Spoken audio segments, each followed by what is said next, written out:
Olá.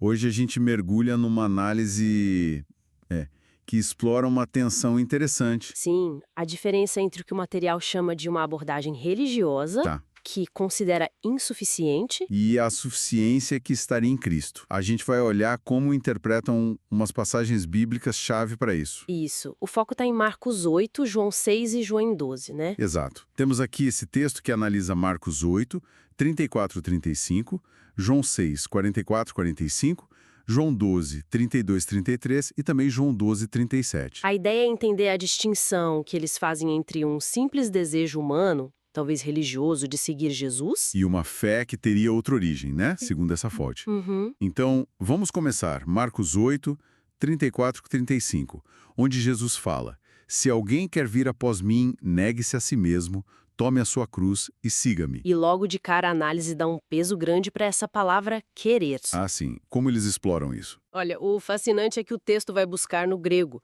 Fazem uma distinção, sabe? Hum, Entre o telo, que seria um desejo, baseado mais em motivos pessoais, né? Talvez ambição, simpatia. entendi. Um querer mais. Humano, no sentido de partir da pessoa. Exato. E contrastam com o bolomai, que seria um querer diferente, resultado de uma vontade divina, algo que não dependeria da gente. E a análise argumenta que o telo, esse querer mais comum, não seria suficiente para seguir Jesus de verdade. É por aí. Sugerem que muitos seguiam Jesus por esse telo. Tipo, interesse nos milagres, curas, pão. Isso. Ou talvez uma esperança política, né? Um Messias para libertar dos romanos. Mas isso seria só telo, segundo a fonte, não a fé genuína. E citam João 12:37 para reforçar isso. Uhum. E embora tivesse operado tantos sinais diante deles, não criam nele. Quer dizer, o desejo de estar perto, de ver, existia. Mas não a crença que o texto considera essencial. Faz sentido. E aí a continuação em Marcos. Vir após mim. O opisso, né? Depois de. Como interpretam isso? Como seguir Jesus no caminho dele, que leva à cruz. Ah, então tomar a sua cruz não é só sofrimento genérico. Não nessa leitura. Seria a consequência direta de negar-se a si mesmo, de perder o que chamam de vida almática. Vida almática? O que seria isso? A vida natural, assim, focada nos próprios desejos, instintos, no eu.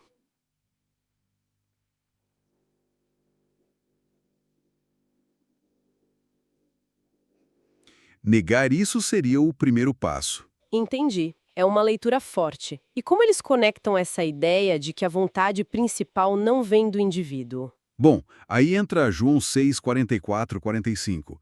Ninguém pode vir a mim se o Pai que me enviou não o trouxer. Todo aquele que do Pai ouviu e aprendeu, vem a mim. Exato. A interpretação aqui é direta. A capacidade, a vontade decisiva para ir a Cristo vira do Pai, não do desejo humano que o texto descreve como Ambicioso, interesseiro. e materialista muitas vezes. Usam até uma comparação bem... Impactante para isso, né? Sim, uma analogia forte. Dizem que esperar que a gente, por conta própria, chegue nessa fé salvadora, Seria como esperar o quê? como esperar que um tetraplégico vença uma Olimpíada. É para ilustrar a incapacidade humana nesse sentido. Entendi o ponto. A lógica seria, se o nosso querer bastasse, Cristo seria dispensável, né? A vinda dele, a morte, a ressurreição, tudo isso perderia o sentido central que o texto atribui. e como isso contrasta com o que chamam de religião? O texto traça um paralelo interessante. A religião, na visão deles, focaria muito em preservar a vida atual, sucesso, bem-estar material. Manter o status quo, talvez melhorá-lo. Isso. Já a suficiência de Cristo, como colocam, levaria primeiro a uma espécie de morte. Morte daquela vida almática, autocentrada. Exato. Para só depois encontrar a vida verdadeira nele. E aí citam João 12, versículos 32 e 33. E eu, quando for levantado da terra, todos atrairei a mim. E esse ser levantado interpretam não só como a cruz, mas todo o processo. Cruz, ressurreição, ascensão. Tudo junto. Sim, e isso seria essencial para essa atração divina, para que as pessoas possam vir a ele. Entendido. Então, para resumir a perspectiva dessa análise que a gente viu. Existe uma divisão clara, né?